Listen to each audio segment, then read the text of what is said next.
जय श्री राम दोस्तों, मैं हूं शशि। जय श्री राम, मैं हूं आलोक। और आज के चर्चा ऑन गीता ज्ञान के एपिसोड में हम शुरुआत करेंगे भगवत गीता के अध्याय 7 के श्लोक नंबर 8 से। तो हम शुरू करते हैं अपना श्लोक नंबर 8। रसो अहमप्सु कौन्तेय प्रभास्मि शशि सूर्ययोः प्रणवः सर्ववेदेषु शब्दः खे पौरुषं नृषु। हे अर्जुन, मैं जल में रस हूँ, चंद्रमा और सूर्य में प्रकाश हूँ, संपूर्ण वेदों में ओमकार हूँ, आकाश में शब्द और पुरुषों में पुरुष तत्व हूँ। तो इसमें भगवान जी जो अभी बोल रहे हैं, इससे पहले थोड़ा सा पिछले डिस्क्राइब कर देते हैं। जो पिछला वाला जो था श्लोक नंबर 7, उसमें भगवान ने बोला था कि अभी तुझे पता नहीं है कि मैं क्या हूँ। मैं हर छोटे से छोटा कण भी मैं हूँ और वो मुझसे ही बना हुआ है। मैं हर किसी में समाहित हूँ, यही बोला था ना। जैसे मन का जो है, हाँ, जैसे एक माला जो है, तो माला की जो बीट्स हैं वो भी मैं हूँ। माला जिस बीट से बना हुआ है वो तत्व भी मैं हूँ। माला जिसमें पिरोई गई है धागा, वो भी मैं ही हूँ। इन शॉर्ट सब कुछ मैं ही हूँ, सब मुझी से है। क्यों? हाँ, तो इसका मतलब है कि इस पृथ्वी पर या कहीं भी जहाँ कुछ भी विद्यमान है, हर जगह जो छोटे से छोटा अणु कण परमाणु है वो मैं हूँ। हर एक अणु कण परमाणु मैं हूँ। उससे बनने वाली हर चीज़ भी मैं ही हूँ। ये सिंपल सी वो बात बता रहे हैं। उसी के आगे बता रहे हैं वो कंटिन्यूएशन में कि मैं क्या हूँ, जल में रस हूँ। तो अब वो बता रहे हैं वही चीज़ जिसके बारे में पिछले श्लोक में उन्होंने बताया था कि मैं छोटे से छोटा अणु हूँ। छोटे से छोटा अणु और परमाणु या कण, जिसे जो भी अलग अलग तरीके से कहा जाता है, वो क्या होता है? वो मूल होता है उस चीज़ का। किसी भी चीज़ का मूल क्या होता है? उसका सबसे छोटे से छोटा अणु। जैसे हमारी बॉडी की सेल्स होती हैं, कोशिकाएं बोलते हैं शायद हिंदी में। तो वो सेल्स जो होती हैं वो हमारी बॉडी का, अगर सिर्फ बॉडी को देखा जाए तो उसका मूल क्या है? वो कोशिका है। लेकिन उसका मूल क्या है? अणु परमाणु जो है वो स्वयं है। जल का मूल क्या है? जल का मूल रस है। बिना रस के जल का महत्व नहीं है। उसका जो लिक्विड फॉर्म है, रस। जब आप पीते हैं तब आपको उसका रस महसूस होता है। अगर उस जल में वो रस नहीं है जो आपकी प्यास बुझा सके, तो वो जल को जिस तरह से देखा जाता है उस तरह से जल को नहीं देखा जाएगा। जल का जो पर्पस हमें पता है, जो पर्पस उसका भगवान ने बनाया है, वो पर्पस वो सॉल्व नहीं कर पाएगा अगर उसके अंदर वो रस नहीं है। जल पीने के बाद अगर उसमें वो रस नहीं आता है जो आपकी प्यास बुझाए, तो वो जल नहीं है। वो कह रहे हैं कि वो जो जल है, उसके जल होने का कारण कौन हूँ? मैं हूँ, क्योंकि मैं उसका रस हूँ। कह रहे हैं चंद्रमा और सूर्य, उसका प्रकाश मैं हूँ। अगर उसमें प्रकाश नहीं है तो उसका होने का कोई मतलब नहीं है। सूर्य में अगर प्रकाश नहीं है, उसमें अगर ऊष्मा नहीं है, तो उसके होने का कोई मतलब नहीं है, क्योंकि उसका महत्व सिर्फ इन्हीं चीज़ों की वजह से, उसके प्रकाश और ऊष्मा की वजह से है। तो कह रहे हैं उसका मूल मैं हूँ। अगर मैं नहीं हूँ तो उसके होने का कोई अर्थ नहीं है। संपूर्ण वेदों में ओमकार मैं हूँ। ओमकार जो है, वेद का अर्थ क्या है? वेद का अर्थ होता है ज्ञान। ओमकार प्रत्येक ज्ञान का मूल है। आपका जितना वेद पुराण जितना कुछ भी लिखा है, हर एक चीज़ का मूल ओमकार है। प्रणव मंत्र ओमकार। तो वो कह रहे हैं वो मैं हूँ।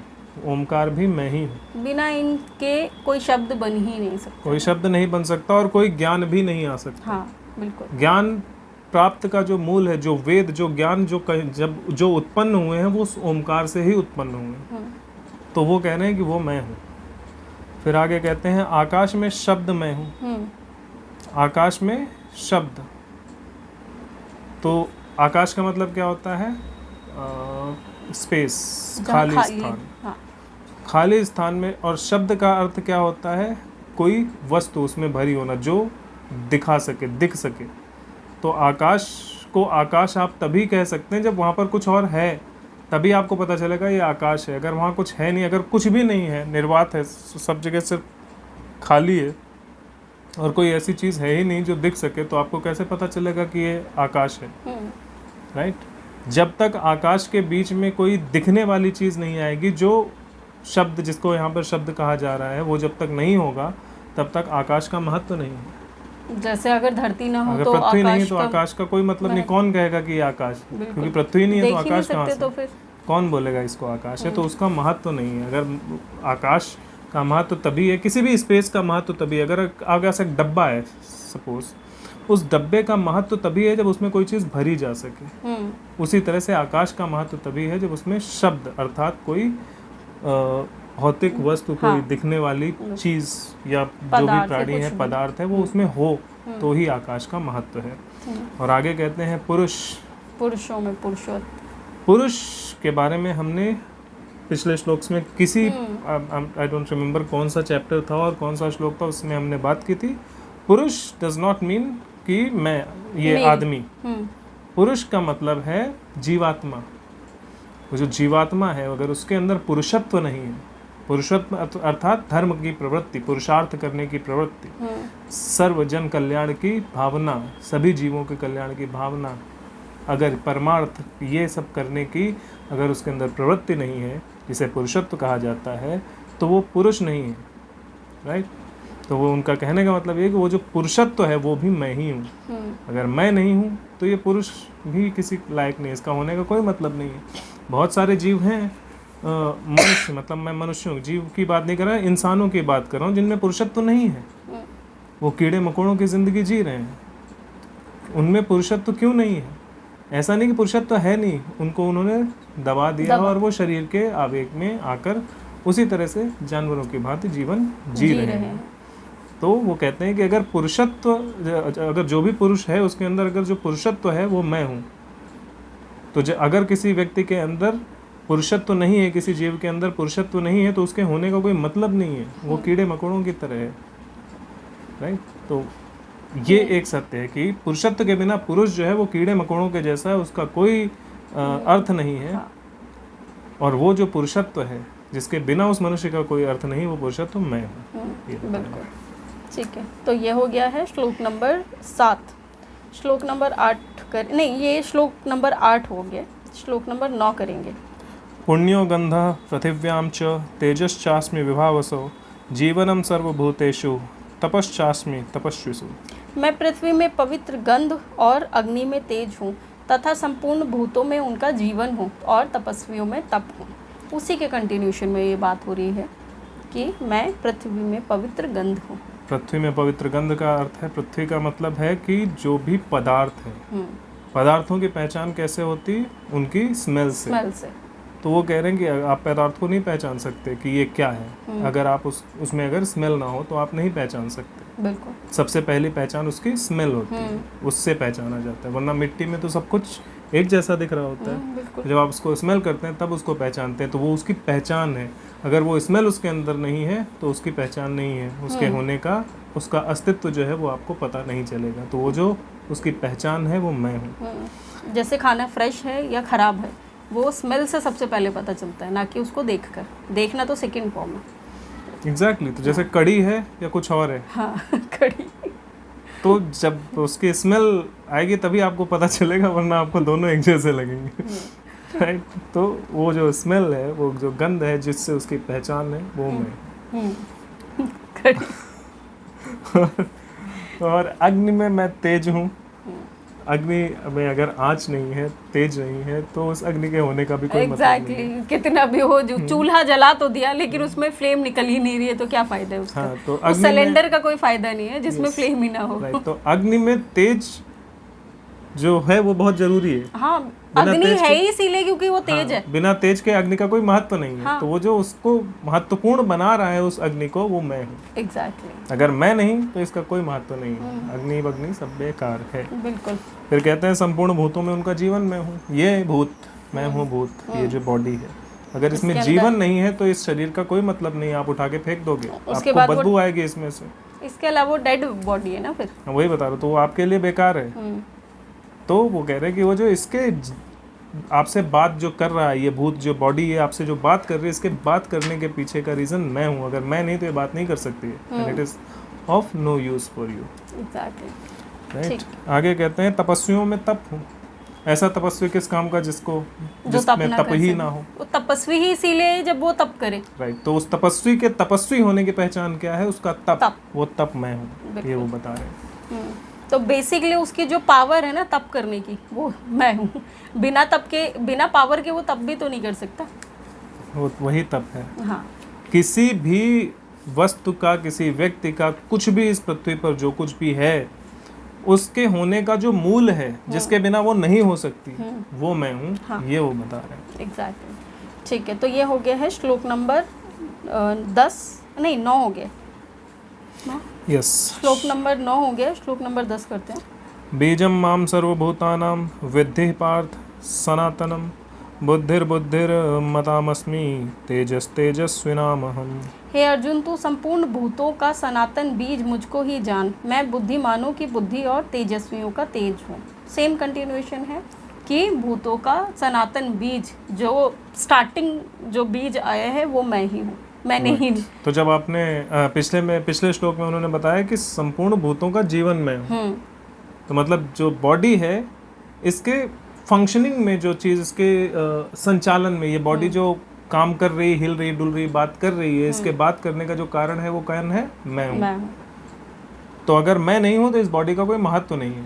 अब वो बता रहे हैं कि ये जो बॉडी है, ये इसका महत्व, अगर जीवन, उसमें जीवन नहीं है जो मैं हूँ, अगर वो नहीं तो बॉडी का महत्व नहीं है। लेकिन बॉडी भी नहीं होगी अगर उसका बीज नहीं है। तो वो जो बीज है जिसकी वजह से ये बॉडी बनी है, वो भी मैं हूँ। एग्जैक्टली। तो अंदर का भी जो वो है पदार्थ, वो मैं हूँ, और बाहर का भी मैं ही हूँ। ये दोनों ही चीजें मुझसे बनी है। हाँ, तो जो किसी भी जीव के अंदर दो चीजों से बना होता है जीव। एक क्या होता है? जीवात्मा, जिसको जीवन कहा जाता है, वो कह रहे हैं वो भी मैं हूँ। दूसरा क्या है? ये बॉडी, मैनिफेस्टेशन। तो ये जो बॉडी है, वो कह रहे हैं इसके पैदा होने का भी कारण मैं ही हूँ। इसके ये किसी लायक नहीं होती अगर मैं, अर्थात जीवन नहीं होता, और ये होती ही नहीं अगर मैं, अर्थात इसका बीज नहीं होता। एग्जैक्टली। तो वो दोनों चीज़ें वो स्वयं हैं। ईश्वर छोटी मोटी चीज़ नहीं, वो सब कुछ है। क्योंकि इसके बारे में पहले ही बताया उन्होंने कि प्रत्येक अणु परमाणु मैं हूँ, और उसी से सब कुछ बना है। तो मैं इतने सारे रूपों में विद्यमान हूँ इस पूरे ब्रह्मांड में, जितने भी ब्रह्मांड हैं कहीं भी। अब मैं बुद्धिमानों की बुद्धि, आगे कह रहे हैं मैं बुद्धिमानों की बुद्धि हूँ। तो बुद्धिमान, ऐसा बुद्धिमान किस काम का जिसमें बुद्धि ही ना हो?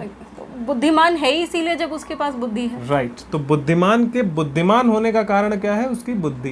वो कौन है? वो मैं हूँ। वो ये बता रहे हैं। बिल्कुल। आगे कह रहे हैं जो तेजस्वी है, वो तेजस्वी क्यों है? क्योंकि उसमें तेज है। एग्जैक्ट। तो वो तेज जो है वो मैं हूँ। तो उसके तेजस्वी होने का कारण भी मैं हूँ।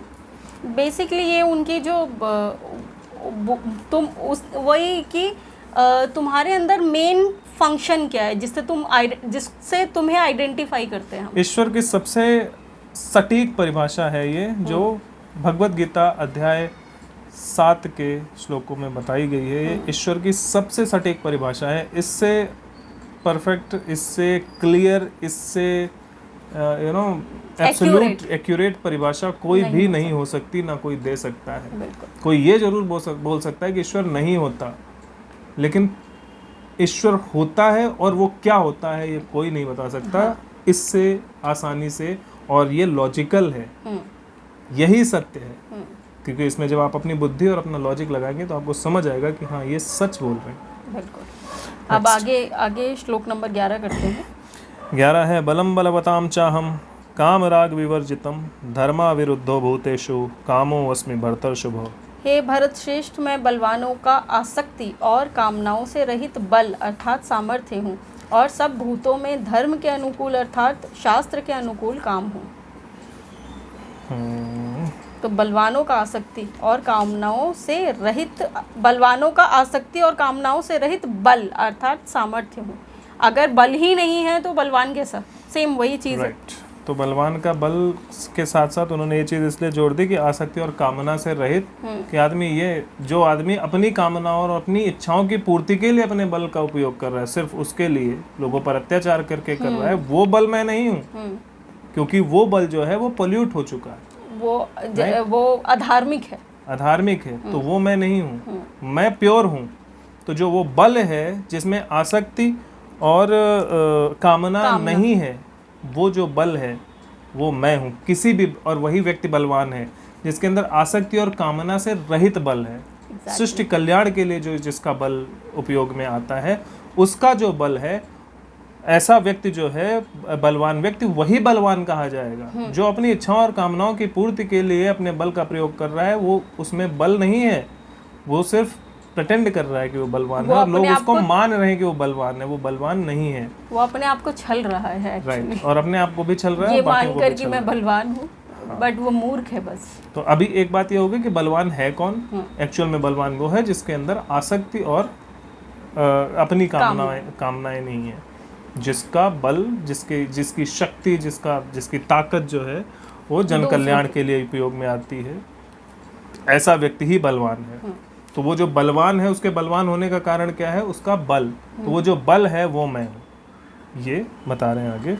फिर आगे वो कहते हैं कि सब भूतों में धर्म के अनुकूल अर्थात शास्त्र के अनुकूल काम हूँ मैं। काम अर्थात इच्छाएं, वो इच्छाएं जो धर्म के अनुकूल हैं, वही ऊपर वाले से ही कनेक्ट कर ऊपर वाले से कनेक्ट है। तो जो इच्छाएं मनुष्य के, क्योंकि जो भूत, जो शरीर है, ये बॉडी मैनिफेस्टेशन जो है जीवात्मा का, ये जो बॉडी है, इसमें काम अगर नहीं होगा, इसमें इच्छाएं नहीं होगी तो ये सरवाइव नहीं करेगी। अगर आपको भूख नहीं लगेगी तो आप खाना नहीं खाओगे, राइट? खाना नहीं खाओगे तो फिर बॉडी काम कैसे करेगी? एग्जैक्टली। तो उसको ताकत कैसे तो आएगी? आपकी बॉडी में जितनी इंद्रियां हैं वो इसीलिए आपको दी गई हैं कि आपको वो फीलिंग्स आए, सो दैट आप उसके अनुसार कर्म करो।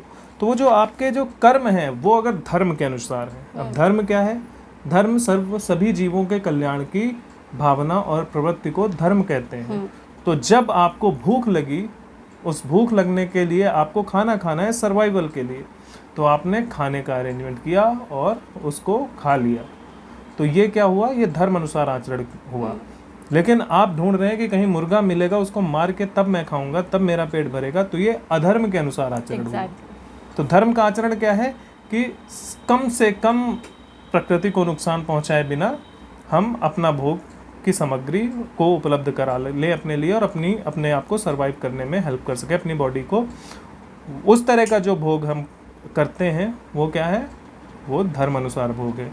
हम जब एक्सट्रीम लेवल पर एक्सप्लॉइट करना शुरू कर देते हैं प्रकृति को, चाहे प्रकृति, जीव जंतु जिनको भी है, उनको एक्सप्लॉइट करना शुरू कर देते हैं अपने भोग के लिए, तब वो धर्म के विरुद्ध आचरण हो जाता है। तो आपके अंदर जो कामना है, भूख है, खाने की इच्छा है, वो इच्छा तब तक सही है जब तक वो धर्म के अनुसार है, अर्थात सभी जीवों के कल्याण को ध्यान में रखते हुए है। और वो जो काम है, वो जो इच्छा है, वो भी मैं हूँ। तो वो ये बोल रहे हैं, जैसे बताया जाता है ना कि भगवान जनरेटर, ऑपरेटर और डिस्ट्रॉयर, तीन चीजें हिंदी में पैदा करने वाले। यही तो सुना है हमने कि वो एक्चुअल में वर्ड नहीं आ रहा। हाँ, वही कि जन्म देने वाले वही हैं, हाँ, पालन करता भी वही है, संहार करने वाले भी है। जन्म देने वाले, पालन करने वाले और संहार करने वाले। तो ये पालन करने वाली प्रवृत्ति है, भूख लगना, आपके अंदर फीलिंग्स होना जिससे आप सरवाइव करो। तो वो जो पालक है वो भी मैं ही हूँ, वो जो भूख है वो मैं हूँ। तो उसके बारे में बता रहे हैं। तो जो आपके अंदर इच्छाएं हैं, जितनी भी इच्छाएं हैं, वो इच्छाएं सारी मैं हूँ, जब तक वो धर्म के अनुसार है। जब तक वो इच्छाएं पूरी करने के लिए आप सृष्टि में किसी भी मासूम पर अत्याचार नहीं कर रहे हैं, वो जो काम है, जो इच्छा है, वो मैं। बिल्कुल। तो ये हो गया है श्लोक नंबर 11। श्लोक नंबर 12 करेंगे हम। ये चैव सात्विका भावा राजसास्तामसाश्च ये मत्त एवेति तान विद्धि ना तो हम तेषु ते मयि। और जो भी सत्व गुण से उत्पन्न होने वाले भाव हैं और जो रजोगुण से तथा तमोगुण से होने वाले भाव हैं, उन सबको तू मुझसे ही होने वाले ऐसा जान, परंतु वास्तव में उनमें मैं और वो मुझ में नहीं है। आप वो कह रहे हैं कि जो गुण होते हैं तीन प्रकार के, सत्व गुण, रजोगुण और तमोगुण, इससे उत्पन्न होने वाले जो भाव हैं, वो भाव मैं हूँ। भाव जो फीलिंग्स होती हैं, जिनकी अभी हमने बात की। तो जब आपको रजोगुणी, तमोगुणी या सतोगुणी कब कहा जाता है? जब उसमें आपके अंदर किसी भी भाव की अधिकता हो जाती है, प्रधानता जिसकी हो जाती है। तो वो कह रहे हैं वो जितनी भी फीलिंग्स हैं वो मैं हूँ। लेकिन पहले ही वो बता चुके हैं कि वो फीलिंग्स जब तक धर्म अनुसार हैं तब तक मैं हूँ, तब तक मैं उन्हें आप मतलब मैं हूँ, ये सही है। लेकिन जब उसमें आप अधिकता ले आते हो तो वो पल्यूट हो जाती है, क्योंकि फिर आपका उसमें सिर्फ वो भाव नहीं रहता, भूख नहीं रहती। जैसे मुर्गा खाने वाले की बात करें तो उसके अंदर सिर्फ भूख नहीं होती। भूख, प्योर जो भूख होती है, उसके लिए क्या है कि रोटी मिल जाए, थोड़ा सा कहीं से हरी सब्जी मिल जाए, या कहीं से कोई घास फूस भी मिल जाए, उसको खा के मैं भूख मिटा लूंगा। लेकिन जब उसमें आसक्ति आती है, इंद्रियों की विषय आ जाता है कि स्वाद ऐसा होना चाहिए, या ये मेरे खाने के, या ईगो आ जाता है कि ये जानवर मेरे खाने के लिए बना है, या ऐसा कुछ भी, या पूर्वाग्रह आ जाता है कि इनको तो खाना हमारा कर्तव्य ही है, इस तरह का जब पूर्वाग्रह आ जाए तो वो पोल्यूट हो गया ना। भूख आपकी जो है वो पोल्यूट को क्या बोलेंगे, अशुद्ध हो गई, अशुद्ध हो जाती है। तो वो जो आपकी भूख है, भूख की जो भावना है वो अशुद्ध हो गई, क्योंकि उसमें, हाँ, वो दूषित हो गई। तो वो दूषित हो गई क्योंकि उसमें वो दूसरी चीज आ गई, उसमें स्वाद आ गया, उसमें विकार पैदा हो गया। तो जब विकार पैदा हो गया किसी भाव में, तो फिर वो मैं नहीं रह गया, वो विकृत हो गया। दोनों तो मैं हूँ, भूख भी मैं हूँ, स्वाद भी मैं हूँ, लेकिन जब इन दोनों को आपने मिक्स कर दिया तो फिर मैं नहीं बचा, क्योंकि अब वो विकृत रूप हो गया, उसका रूप ही चेंज हो गया ना। यस, मैं तो शुद्ध रूप हूँ, मैं शुद्ध रूप हूँ। तो वो भूख भी शुद्ध जब तक है तब तक वो मैं हूँ, और जब स्वाद जो है, टेस्ट है जो जबान का, वो भी जो काम है, इच्छाएं हैं आपकी, वो जो कुछ भी है, सब कुछ जब तक अपने विशुद्ध फॉर्म में है तब तक वो मैं हूँ। और जैसे ही दो चीज़ों को आपने क्लब कर दिया, क्योंकि दोनों अलग अलग सिचुएशंस के लिए थी, तो उनको आपने क्लब किया तो वो दूषित हो गई, उसमें विकार आ गया, भूख में विकार आ गया स्वाद का। तो अब क्या हुआ कि अब वो मैं नहीं हूँ। तो वही वो बता रहे हैं कि जो भी सत्व गुण से उत्पन्न होने वाले भाव हैं, और जो रजोगुण से और तमोगुण से उत्पन्न होने वाले भाव हैं, वो सब मैं हूँ। ये उन्होंने क्लैरिफाई किया। और फिर उसके बाद वो कहते हैं कि ये जो गुण हैं, ये सब मेरे से उत्पन्न होने वाले भाव हैं, लेकिन I want to make one thing very clear, कि ये जो गुण हैं, ये जो भाव हैं, ये जो भौतिक भाव हैं, ये मुझ में नहीं है, राइट? ये मेरे पार्ट नहीं है। हाँ, मतलब मैं इनमें लिप्त नहीं हूँ। क्यों नहीं हूँ? क्योंकि मैं भौतिक नहीं हूँ, राइट? ये जितने भी भाव हैं, ये किसके लिए बनाए गए हैं? इस शरीर की फंक्शनिंग के लिए। हमने अभी पहले पिछले श्लोकों में बात की कि जितने भी भावनाएं हैं, फीलिंग्स हैं, भूख है, प्यास है, संभोग की इच्छा है, और बहुत सारी चीजें हैं ना, ये जितनी भी शारीरिक चीजें हैं, ये सब शरीर के लिए बनाई गई हैं, ताकि सृष्टि का संचालन हो सके, राइट? तो मैं तो शारीरिक नहीं हूँ, मैं भौतिक नहीं हूँ, क्योंकि मेरा एक कोई फिक्स शरीर नहीं है कि जैसे आलोक और शशि बैठे हैं, इनके जैसा मेरा एक शरीर है। ये मेरा शरीर हो सकता है, लेकिन इसके अलावा मैं बहुत कुछ हूँ, बहुत बड़ा हूँ। मैं इंद्र सिंह भी हो सकता हूँ, आधा इंसान आधा जानवर। तो मैं कुछ भी हूँ, राइट? तो वो कह रहे हैं कि मेरे अंदर ये भाव नहीं है, क्योंकि मैं इन भावों का मोहताज नहीं हूँ। ये भाव मैं ही हूँ। तुम्हारे अंदर ये जब भाव है, वो मैं हूँ। किस कंडीशन में, उसके बारे में भी हमने बात की। जब तक वो विकृत नहीं है, वो भाव जो है वो मैं हूँ, लेकिन ये भाव मेरे अंदर नहीं है और ना ही मैं इनके अंदर हूँ। इसको बहुत ही उससे समझना पड़ेगा कि मैं इसमें लिप्त नहीं हूँ। तुम ये मत सोचो कि ये अब जैसे भगवान के बारे में बहुत से लोग बोल देते हैं कि गुस्सा तो भगवान को भी आता था, या मोह तो भगवान को भी हो गया था। तो वो चीज़ वो बता रहे कि ये मेरे अंदर नहीं है। अगर तुम्हें ऐसा लगता है तो तुमको गलत लगता है। यहाँ एक ये तुम्हारे शरीर के लिए है। यहाँ एक चीज़ और है कि यहाँ पर ऊपर सबसे पहले भगवान ने ये बोला कि ये जो गुण है ये मुझसे उत्पन्न होते हैं, लेकिन ये मैं नहीं हूँ, ये गुण मैं नहीं हूँ, और वो मुझ में भी नहीं है। ये दो चीज़ें। वो ये नहीं बोल रहे कि मैं भाव ये मेरे हैं, वो बोल रहे हैं भाव मुझसे उत्पन्न हो रहे हैं। वो भाव मैं हूँ। हाँ, वो भाव ही मैं हूँ। ओके, वो भाव मैं हूँ। मैं तुम्हारे सर्वाइवल का कारण मैं हूँ। अगर वो भाव नहीं होगा तो तुम सर्वाइव नहीं कर पाओगे, लेकिन वो तुम्हारे सर्वाइवल का कारण है। वो मेरे शरीर के अंदर नहीं है। मुझे भूख नहीं लगती, मुझे प्यास नहीं लगती, लेकिन मुझे दोगे तो मैं नहीं खाऊंगा, ऐसा भी नहीं है। मुझे कुछ भी महसूस नहीं होता। ये सब तुम्हारे लिए है, राइट?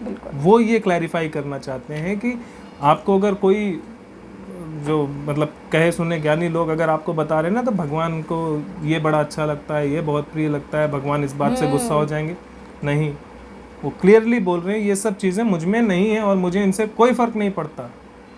यहाँ सोचने वाली बात यह है कि जब भगवान हम जैसे मूर्खों को कह रहे हैं कि संभाव में रहो, संभाव में रहो, तो वो खुद संभाव में नहीं होते होंगे।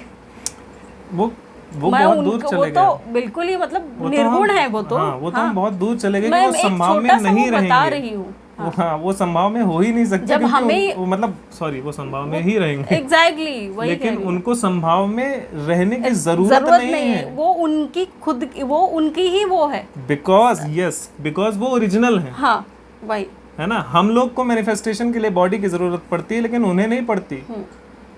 उनको वो अपने आप को मैनिफेस्ट बिना बॉडी के कर रहे हैं, कभी भाव से कर रहे हैं, कभी भूख से कर रहे हैं, कभी प्यास से कर रहे हैं, कैसे भी कर रहे हैं, आपकी बॉडी में किसी भी रूप में आके वो कर रहे हैं। वही तो उनको अपने मैनिफेस्ट करने के लिए किसी भी प्रकार के इस तरह के भावों और इस तरह की माया की आवश्यकता नहीं है, वो सिर्फ आपके लिए। और जब वो आपको शरीर के रूप में दिख रहे हैं तो भी वो आपके लिए दिख रहे हैं, उनको उसकी जरूरत नहीं है, बिकॉज आप नहीं देख पाते, हम नहीं देख पाते, हम उनको नहीं पहचान पाते, इसलिए वो शरीर के रूप में आपके सामने प्रकट होते हैं।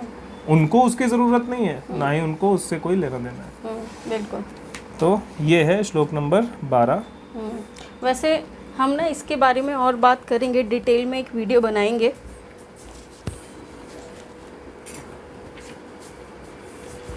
चलो कौन सा श्लोक करना है अभी?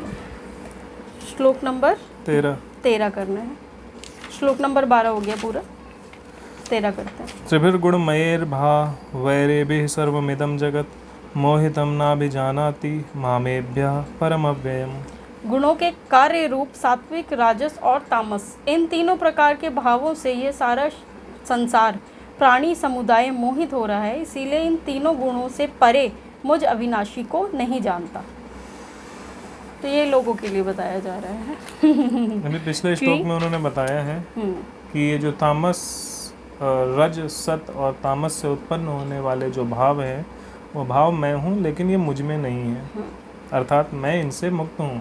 ये मत सोचना कि मैं भी इनके कंट्रोल में हूँ। बिल्कुल।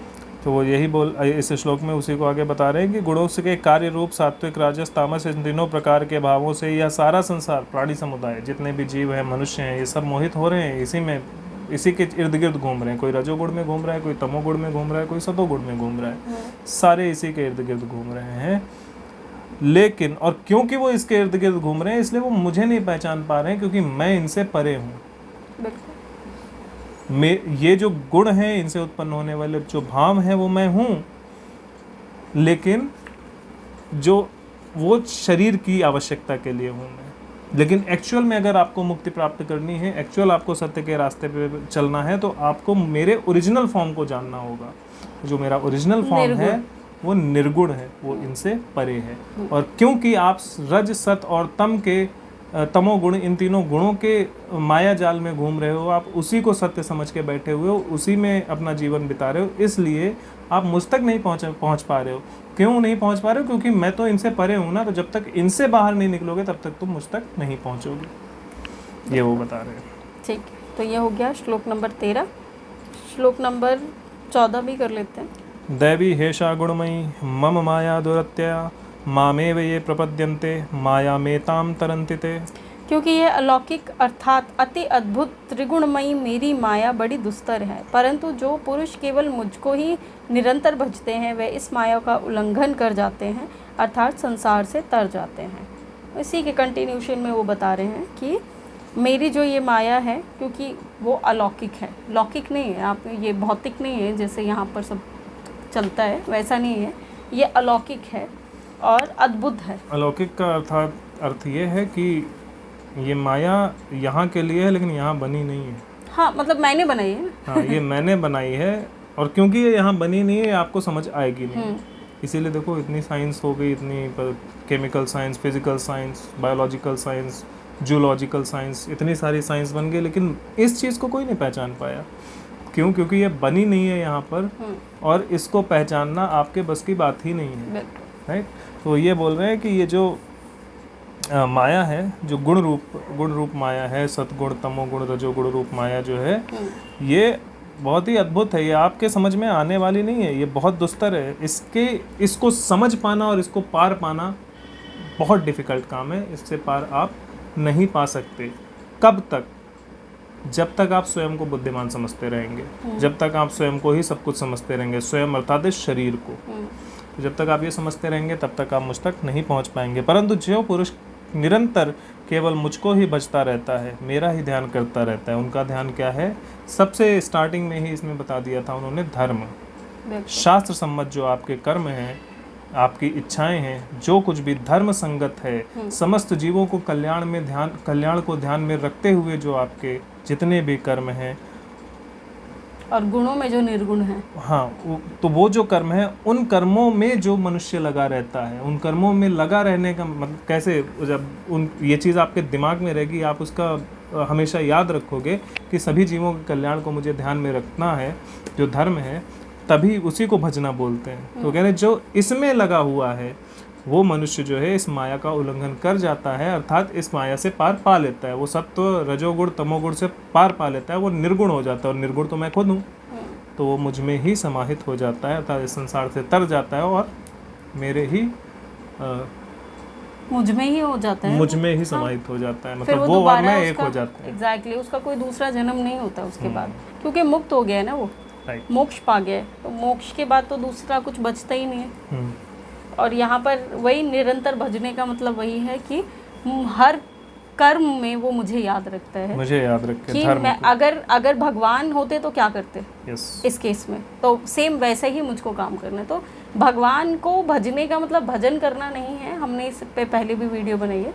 तो भगवान को भजने का मतलब सिर्फ भजन करना नहीं है, भजन करना अलग केस है, लेकिन उसके साथ में भगवान को भजना मतलब भगवान के गुणों को याद करना, भगवान जो कहते हैं, जो करने को कहते हैं, वो सारी चीज़ें दिमाग में रखना, ये है भजना, है ना। तो यहाँ पर भगवान वही बोले कि अगर आप अपने कर्मों में मुझे भजेंगे, भजते भजते मुझे या फिर कर्म करेंगे, तो फिर तुम ये जो संसार रूपी जो माया मेरी है उसको काट दोगे, उसके पार चले जाओगे और तुम मुक्त हो जाओगे। तो ये हो गया श्लोक नंबर 14। तो आज हम भगवद गीता का श्लोक नंबर 14 तक ही करेंगे, श्लोक नंबर 15 से हम अगले वीडियो में शुरू करेंगे। तब तक के लिए जय श्री राम। जय श्री राम।